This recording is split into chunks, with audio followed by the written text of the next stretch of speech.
Sumpah ya, dari semenjak acara Global Launch Poco kemarin pas di Singapura, saya itu udah gatel banget guys buat ngebahas HP ini. Dan karena HP-nya udah saya coba pakai selama kurang lebih 2 minggu, buat yang penasaran seperti apa detail smartphone-nya, yuk langsung aja kita bahas.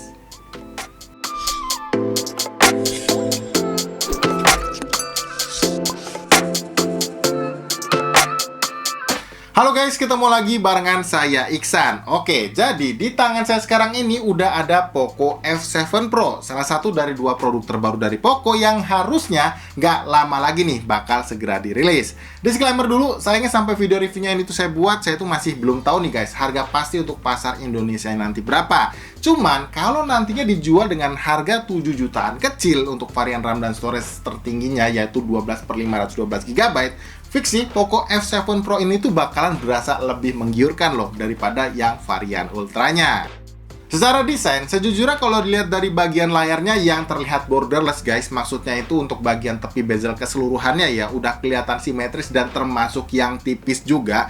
Poco F7 Pro ini tuh udah kelihatan super duper mewahnya.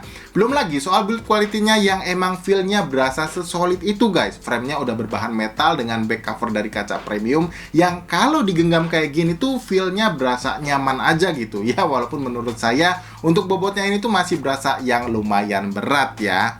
Untuk di sisi atas HP-nya ini polosan aja, nggak ada apa-apa. Di sisi kanan ada tombol volume dan tombol power. Di sisi kirinya polosan juga nggak ada apa-apa. Dan di bagian bawahnya terdapat grill speaker, lubang mikrofon, port charger USB Type-C, dan satu buah slot SIM tray yang sayangnya nggak ada slot untuk nampung kartu memori microSD tambahannya. Oh ya, untuk speaker, tipenya ini tuh udah dual stereo speaker ya guys. Yang mana untuk speaker yang satunya lagi itu ada di bagian earpiece-nya sini. Yang buat kualitasnya, menurut telinga saya sih ini udah oke ya. Cuma memang secara power lebih dominan yang ada di bagian bawahnya. Oh ya, sama satu lagi, kalau kalian cari di mana sensor infrarednya yang biasanya ditaruh di atas sini, itu tuh sekarang dipindah ya ke bagian housing kameranya sini. Jadi tenang aja guys, buat kalian yang nyariin fitur ini masih disediakan kok di Poco F7 Pro-nya ini. Nah, lanjut ke bagian layar guys. Poco F7 Pro ini udah menggunakan panel layar berukuran 6,67 inci Flow AMOLED dengan resolusi 2K yang klaimnya bisa kasih tingkat kecerahan layarnya up to 3200 nits. Selama saya pakai sih ya jujur nyaman-nyaman aja ya, dipakai main game aman. Gak ada tuh yang namanya touch delay atau ghost touch. Streaming di Netflix juga udah bisa dapetin resolusi tertingginya. Konten SDR di YouTube juga udah bisa di play ya di Poco F7 Pro-nya ini. Dan buat yang nanya sensor sidik jari ini ada di mana? Ya, jawabannya itu udah ada di dalam layarnya sini guys. Dan itu jenisnya udah ultrasonic loh. Jadi kalau kalian mau buka kunci dari tampilan lock screen-nya udah bisa seinstan ini. Oh ya, untuk dukungan software di bagian layarnya juga menurut saya udah yang fleksibel banget ya. Mulai dari refresh rate-nya yang bisa kalian atur-atur sendiri sesuai kebutuhan, mau yang mode pintar atau di lock ya di refresh rate tertentu. Fitur always on display-nya juga udah bisa always on terus, dan untuk resolusi layarnya kalian dikasih opsi nih untuk turunin ke resolusi Full HD dengan maksud supaya penggunaan daya baterainya nanti itu jadi jauh lebih hemat lagi. Ya sekali lagi walaupun sebetulnya selama saya pakai ya 2 mingguan terakhir ini kapasitas daya baterai 6000 mAh nya itu nggak pernah ngecewain loh, selalu bisa bertahan seharian penuh sekalipun resolusi layarnya saya selalu setting di resolusi 2K nya. Buat gambaran aja nih guys, waktu HP ini saya pakai buat mainin game Genshin Impact selama 1 jam, daya tahan baterainya itu cuma berkurang sebanyak 20% aja. Mainin game Mobile Legends selama sejam juga cuma berkurang sebanyak 17%, dan kalau untuk dipakai streaming video di YouTube selama 1 jam juga, baterainya cuma berkurang sebanyak 7%. Jujur sih ini udah terbilang yang awet banget ya, tapi sekalipun nanti baterainya ini tuh lowbat guys, kalian itu nggak perlu khawatir karena untuk isi daya baterai HP ini dari 1% sampai penuh itu cuma butuh waktu selama 57 menit aja. Bahkan ya bisa cuma 39 menitan loh kalau kalian nanti itu pilih opsi pengisian daya di settingannya dengan kecepatan yang tertingginya. Yang tentu aja konsekuensinya ya HP-nya nanti itu bakalan sedikit aja berasa panas. Oke, sekarang kita masuk ke bagian performanya. Poco F7 Pro ini udah dibekali chipset ngebut kelas flagship yaitu Snapdragon X Gen 3 yang dari hasil pengujian kami lewat aplikasi Antutu Benchmark bisa hasilin skor yang terbilang tinggi yaitu ada di 1,8 jutaan. Tentu aja dengan skor setinggi ini mau itu dipakai untuk penggunaan ringan ataupun berat ya, dari pengalaman saya sih so far nyaman-nyaman aja ya. Dipakai main game Mobile Legends lancar, bisa dapetin rata-rata FPS di angka 118 FPS. Main game berat kayak Genshin Impact aja bisa dapetin rata-rata FPS di angka nyaris 58 FPS. Padahal untuk settingan grafisnya udah saya set di highest 60 FPS-nya loh. Dan satu lagi nih, sejauh pengujian saya tadi itu saya tuh masih belum menggunakan yang namanya fitur mode Wild Boost 4.0-nya ya. Jadi masih pakai di mode yang balance-nya aja. Yang saya rasa sih performa HP ini tuh juga ditunjang sama sistem software HyperOS 2.0-nya ya, yang menurut saya selama cobain smartphone dari Poco ini adalah versi yang paling berasa smoothnya guys. Transisi antar interface-nya tuh mulus ya, nggak ada nge-lag gitu. Fitur-fiturnya juga terbilang tambah banyak, termasuk fitur-fitur AI-nya mulai dari AI subtitle, circle to search, interpreter, sampai fitur AI object remover-nya. Lihat aja nih hasil dari AI object remover-nya, clean banget kan? Bener-bener dah AISP smartphone Poco kali ini tuh udah bisa dibilang yang next level guys. Dan ya informasinya, Poco F7 Pro ini tuh bakalan dapetin jatah update software sebanyak 4 generasi loh untuk versi Android-nya. Jadi bisa sampai di Android 19 dan 6 tahun untuk security patch update-nya. Jadi ya buat kalian yang emang butuh smartphone kenceng dan dapat dukungan update software yang panjang, kali ini Poco bener-bener sangat layak ya untuk kalian pertimbangin.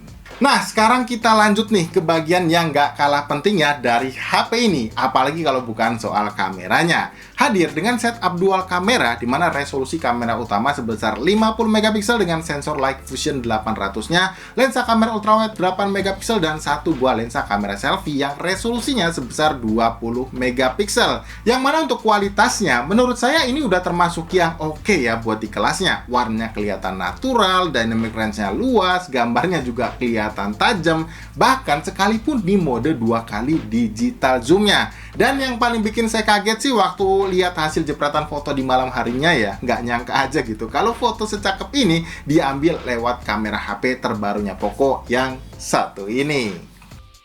Sementara kalau untuk hasil dari perekaman videonya kayak gimana ya, kalian bisa nilai sendiri aja deh ya lewat beberapa sampel videonya berikut ini.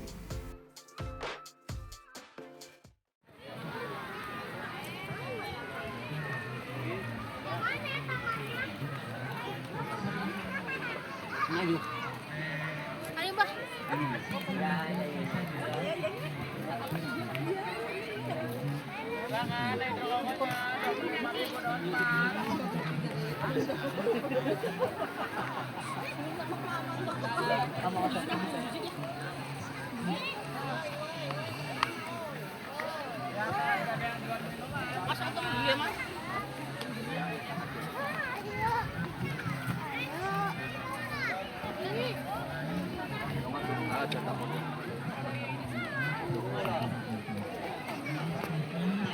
Anak, alhamdulillah.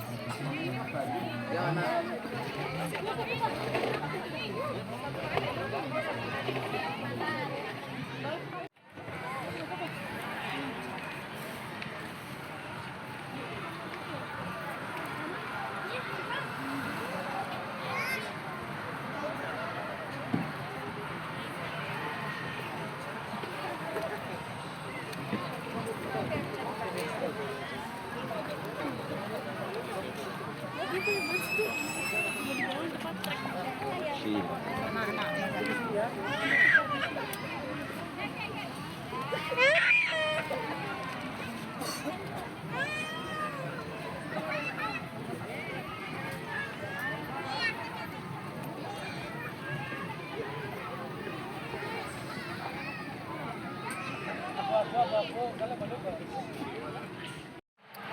Oke, sekarang saya pindah ke lensa kamera depannya guys. Dan beginilah untuk kualitas perekaman videonya. Yang sayangnya resolusi maksimalnya cuma sebatas di 1080p 60 fps saja.